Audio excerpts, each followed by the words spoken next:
Hero అయినా house wife అయినా dialogue correct గా పడిందంటే ఎవడైనా బెదరాల్సిందే. Hello friends, welcome to Pallavi TV. Samantha lead role లో యాక్ట్ చేసిన మా ఇంటి బంగారం సినిమా ఇవాళ వరల్డ్ వైడ్ గా రిలీజ్ అయింది. ఓ బేబీ లాంటి బ్లాక్ బస్టర్ తర్వాత మళ్ళీ నందిని రెడ్డి డైరెక్షన్ లో సమంత చేసిన సినిమా. సమంత నందిని రెడ్డి కాంబోలో 3 సినిమాలు వచ్చాయి. జబర్దస్త్ సిద్ధార్థ హీరోగా, తర్వాత ఓ బేబీ 2019 లో, ఇప్పుడు మా ఇంటి బంగారం. సమంత భర్త ఎవరైతే ఉన్నారో Raj Nidimoru, bollywood director and web series director, family man లాంటి web series, Farzi, family man లాంటి వెబ్ సిరీస్ అందించిన డైరెక్టర్ రాజ్ డీకేలో ఒకరైన రాజ్ నిడమూరు క్రియేటివ్ హెడ్ గా ఈ సినిమాకు ఉన్నారు. అలాగే శుభం లాంటి cinema last year Samantha producer గా శుభం అనే సినిమాతోటి ప్రొడ్యూసర్ గా మారారు. ట్రాలాలా అనే ఒక బ్యానర్ ను స్థాపించి సమంత ప్రొడ్యూసర్ గా మారి శుభం అనే సినిమా తీశారు.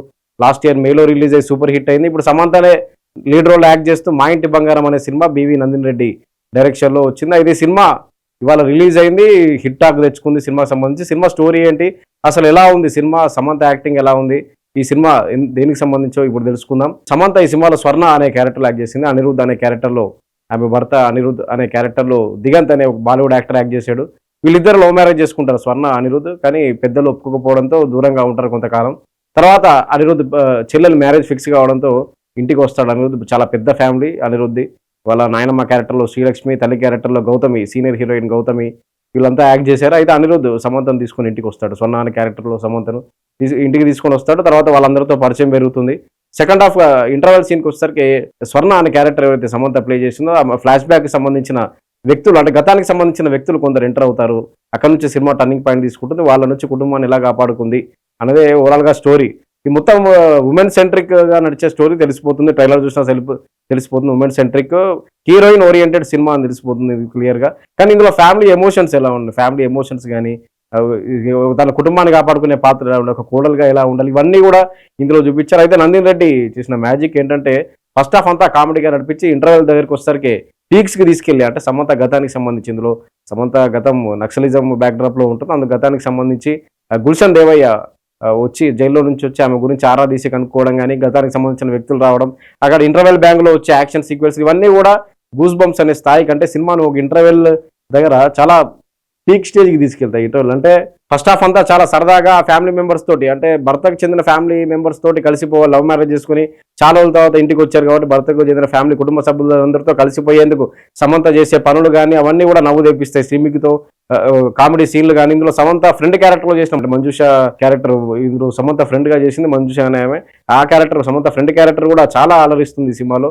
మొత్తంగా అయితే ఫస్ట్ హాఫ్ అంతా చాలా సరదాగా ఫన్ రైడ్ తో వెళ్ళిపోతుంది. ఇంటర్వెల్ బ్యాంక్ వచ్చేసరికి ఒక్కసారిగా యాక్షన్ సీక్వెన్స్లు ఉంటాయి. సెకండ్ హాఫ్ కొంత స్లో అయిపోయింది. సెకండ్ హాఫ్ మళ్ళీ క్లైమాక్స్ కి వచ్చేసరికి ఫ్యామిలీ అంతా యాక్షన్ సీక్వెన్స్ చేయడం అనేది సినిమాకు బిగ్గెస్ట్ ప్లస్ పాయింట్. మొత్తంగా అయితే నందిని రెడ్డిని ఈ డైరెక్షన్ కూడా మెచ్చుకుంది. అయితే ఈ సినిమా స్టోరీకి సంబంధించి క్రియేటివ్ హెడ్ అని చెప్పుకున్నాం ఇంతకుముందే. సమంత భర్త రాజ్ నిడమూరుతో పాటు శుభం లాంటి సినిమాకు రైటర్ గా పనిచేసిన వసంత్ మారిగంటి, అతను కూడా ఈ సినిమా కోసం వర్క్ చేశాడు. సంతోష్ నారాయణ బీజిఎం ఎక్స్పెషల్లీ ఇందులో చెప్పుకోవాల్సింది ఏంటంటే, మరీ ముఖ్యంగా సంతోష్ నారాయణ ఏదైతే కల్కి సినిమాకు బీజిఎం కల్కి సినిమాకి మ్యూజిక్ డైరెక్టర్ గా పనిచేశాడో అదే సంతోష్ నారాయణ. దసరా కల్కి సినిమాలకు పనిచేసిన సంతోష్ నారాయణ ఈ సినిమాకు మ్యూజిక్ డైరెక్టర్ గా పనిచేశాడు. అతను ఇచ్చిన బీజిఎం అద్భుతంగా ఉంది. ఇంటర్వెల్ బ్యాంక్ లో కానీ, యాక్షన్ సీక్వెన్స్ లో కానీ 2 సాంగ్స్ మాత్రమే ఉన్నాయి. తస్సాదియా అనే సాంగ్ ఆల్రెడీ యూట్యూబ్ లో ట్రెండ్ అవుతుంది. తస్సాదియాతో పాటు ఇంకో సాంగ్ కూడా ఉంది. మొత్తంగా అయితే సినిమా ఓవరాల్ గా అంటే బ్లాక్ బాస్టర్ హిట్ కాదు కానీ సమంతకు మాత్రం మంచి కంబ్యాక్ అని చెప్పుకోవాలి. ఖుషి ఇలాంటి సినిమా తర్వాత విజయ్ దేవరకొండతో 2023లో వచ్చిన ఖుషి లాంటి సినిమా తర్వాత మళ్ళీ 3 ఏళ్ల వరకు సమంత ఏ సినిమాలో యాక్ట్ చేయలేదు,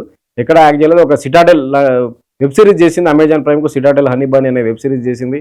కానీ సినిమా అంటే సినిమాలో ఎక్కడ యాక్ట్ చేయలేదు సమంత. 3 ఏళ్ల తర్వాత మా ఇంటి బంగారం సినిమాతోటి నందిని రెడ్డి డైరెక్షన్ వచ్చిన ఈ సినిమా మంచి కంబ్యాక్ అని చెప్పుకోవాలి. ఆడియన్స్ పల్స్ కూడా అలాగే ఉంది. సమంత పరంగా మంచి కంబ్యాక్. అయితే సినిమా ఉమెన్ సెంట్రిక్ సినిమా అయినా కానీ ఒక కోడలు ఎలా ఉండాలి, ఒక కోడలు తన కుటుంబాన్ని ఎలా కాపాడుకుంటుంది అనేది ఓవరాల్ గా బెస్ట్ స్టోరీ. గతంలో చాలా సినిమాలు వచ్చుంటాయి కానీ ఇందులో వచ్చేసరికి కొంచెం సమంత ఫ్లాష్ బ్యాక్ ఎపిసోడ్లు కానీ, అంటే బ్యాక్గ్రౌండ్ తీసుకోవడం కానీ చాలా బలంగా తీసుకున్నారు. కానీ సెకండ్ హాఫ్కి వచ్చేసరికి కొంత లాగ్ అయిపోయినట్టుగా అనిపించడం, మళ్ళీ క్లైమాక్స్ ప్రీ క్లైమాక్స్ లో సినిమా అందుకోవడం, అంటే ఇప్పుడు రీసెంట్ గా వస్తున్న సినిమాల్లో ఉమెన్ సెంట్రిక్ సినిమాల్లో సమంత గట్టి హిట్ కొట్టిందని చెప్పాలి.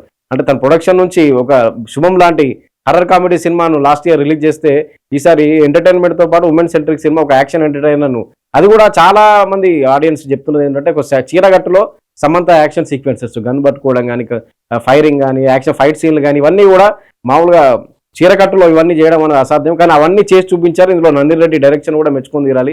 ఎక్కడ కూడా ఇబ్బందికరంగా లేకుండా చీరకట్టులో యాక్షన్ సీక్వెన్స్ అన్ని అదిరిపోయాయి. సమంత చేసే యాక్షన్ సీక్వెన్స్ అన్ని చెప్తున్నారు. ఇందులో ఒక్కొక్కరిగా క్యారెక్టర్ చూస్తే మనం ఇంతకుముందు చెప్పుకున్నట్టుగా సమంత హస్బెండ్ క్యారెక్టర్లో దిగంత్ అనే బాలీవుడ్ యాక్టర్ యాక్ట్ చేశాడు. సమంత హస్బెండ్ క్యారెక్టర్లో కొత్తగా అంటే తెలుగు సినిమా ఈ సినిమాతోటే టాలీవుడ్కి ఎంట్రీ అయ్యాడు ఇతను. అయితే సెటిల్డ్ పర్ఫార్మెన్స్ ఇచ్చాడు. తర్వాత ఇతని తల్లి క్యారెక్టర్లో సీనియర్ హీరోయిన్ గౌతమి, అలాగే నాయనమ్మ క్యారెక్టర్లో శ్రీలక్ష్మి, సీనియర్ నటి శ్రీలక్ష్మి కూడా యాక్ట్ చేశారు. మొత్తంగా అయితే గుల్షన్ దేవయ్య ఎవరైతే ఉన్నారో కాంతారా 2 సినిమాలు, Kantara the legend, last year వచ్చిన కాంతారా ది లెజెండ్లో యువరాజ్ క్యారెక్టర్లో చేసినాం. గుల్షన్ దేవయ్య ఈ సినిమాలో మెయిన్ లీడ్లో కూడా యాక్ట్ చేశాడు. గుల్షన్ దేవయ్య కూడా అంటే ఓవరాల్గా అందరి పర్ఫార్మెన్స్ బాగుంది. ముఖ్యంగా సమంత ఫ్రెండ్ క్యారెక్టర్లో యాక్ట్ చేసిన మంజుష, ఆమె క్యారెక్టర్ కానీ సమంతతో ఉన్న సీక్వెన్స్లు కానీ అన్ని చాలా బాగున్నాయి. శ్రీముఖితో వచ్చిన కామెడీ సీన్లు కూడా చాలా బాగున్నాయి. ఓవరాల్గా సినిమా సమంత ఫస్ట్ హాఫ్ అంతా అమాయకురాలుగా కనిపిస్తూ కుటుంబ సభ్యులతో కలిసిపోయేలా ఉండడం కోసం చేసే పనులు కానీ తర్వాత నుంచి ఒక్కసారిగా ఫ్లాష్ బ్యాక్ రివీల్ అయిన తర్వాత ఇంటర్వెల్ ముందు సీన్ నుంచి ఒక్కసారిగా యాక్షన్ సీక్వెన్స్లోకి ఎంటర్ అవ్వడం ఇవన్నీ కూడా చాలా గూస్ బంప్ తెప్పించే సీన్లు ఇవన్నీ. కానీ సెకండ్ హాఫ్ నుంచి సినిమా మళ్ళీ క్లైమాక్స్ వరకు స్లో అయిపోవడమే దీనికి minus point. Santosh Narayana BJM కూడా బాగుంది, క్లైమాక్స్ చాలా బాగున్నాయి అని కూడా టాక్ వస్తుంది. మొత్తంగా అయితే ఆడియన్స్ 3 రేటింగ్ అంటే ఓవరాల్గా 5కి 3 రేటింగ్ ఇస్తున్నారు సినిమాకి. సమంతకి మంచి కంబ్యాక్ వచ్చింది మా ఇంటి బంగారం సినిమాతోటి, అది కూడా తన ప్రొడక్షన్లో రెండో సినిమా శుభం లాంటి హిట్ తర్వాత మళ్ళీ మా ఇంటి బంగారంతో మరో హిట్.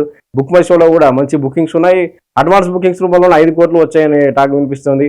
సినిమా ఓవరాల్గా 20 నుంచి 25 కోట్ల బడ్జెట్ ఉంటే అడ్వాన్స్ బుకింగ్లో 5 కోట్లు తప్పనిసరిగా బ్రేక్ ఈవెన్ అవుతుంది. ఇప్పుడు సినిమాలు ఏవి లేవు కాబట్టి తప్పనిసరిగా బ్రేక్ ఈవెన్ ఈ సినిమా మా ఇంటి బంగారం సినిమా తప్పనిసరిగా బ్రేక్ ఈవెన్ అవుతుందని కూడా. ఇంకా తమిళనాడులో కూడా సినిమా రిలీజ్ చేశారు. రీసెంట్గా తమిళనాడులో సీఎం విజయ్ని కూడా సమంత కలిశారు, సినిమా రిలీజ్ ఉందని చెప్పి. తమిళ్లో కూడా ఈ సినిమా రిలీజ్ చేశారు, తెలుగు తమిళ్లో రెండింటిలో ఉంది. మొత్తంగా అయితే ఈ సినిమాతోటి మా ఇంటి బంగారం సినిమాతోటి తన రియల్ లైఫ్లో ఎలాగైతే సమంత ఇబ్బందులు ఎదుర్కొంటూ వచ్చిందో కొంతకాలంగా మయోసైటిస్ వ్యాధి కానీ కొంచెం కొన్ని కారణాలు కానీ వ్యక్తిగత కారణాలు వీటన్నిటి నుంచి ఎలా కంబ్యాక్ ఇచ్చి మళ్ళీ సినిమాలోకి వచ్చిందో ఈ సినిమాలో అదే స్టోరీని మెయిన్ లీడ్గా తీసుకుని అంటే తన గతాన్ని విడిచి ఎలా ఏదో కుటుంబం అయితే సన్నిహితంగా ఉందో మళ్ళీ తన గతం తాలూకు విషయాలన్నీ వస్తే దాన్ని ఎలా ఎదుర్కొంది అనేది చూపిస్తూ రియల్ లైఫ్లో జరిగిన దాని నుంచి ఇన్స్పిరేషన్గా తీసుకొని ఈ స్టోరీని డిజైన్ చేసినట్టుగా తెలుస్తుంది. మొత్తంగా అయితే రాజు నిడమూరు చాలా క్రియేటివ్గా ఈ స్టోరీని డిజైన్ చేసినట్టుగా తెలుస్తుంది.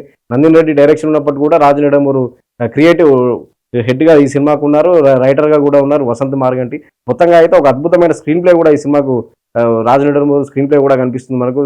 మొత్తంగా ఓవరాల్గా మా ఇంటి బంగారం సినిమా సూపర్ హిట్ టాక్ తెచ్చుకుంది. ఆడియన్స్ కూడా అదే పబ్లిక్ టాక్ నడుస్తుంది. సో మా ఇంటి బంగారం సినిమాకు కానీ బ్లాక్ బాస్టర్ హిట్ అనే స్థాయికి లేదు, కానీ ఓవర్గా ఫ్యామిలీ ఆడియన్స్తో పాటు ఉమెన్ సెంట్రిక్ సినిమా కాబట్టి మహిళలకు ఎక్కువగా నచ్చే అంశాలు చాలా ఉన్నాయి. ఇందులో మహిళలు కూడా ఎక్కువ ఇష్టపడే అంశాలు ఉన్నాయి, మహిళలకు చాలా ఎక్కువ శాతం నచ్చుతుందని కూడా చెప్తున్నారు.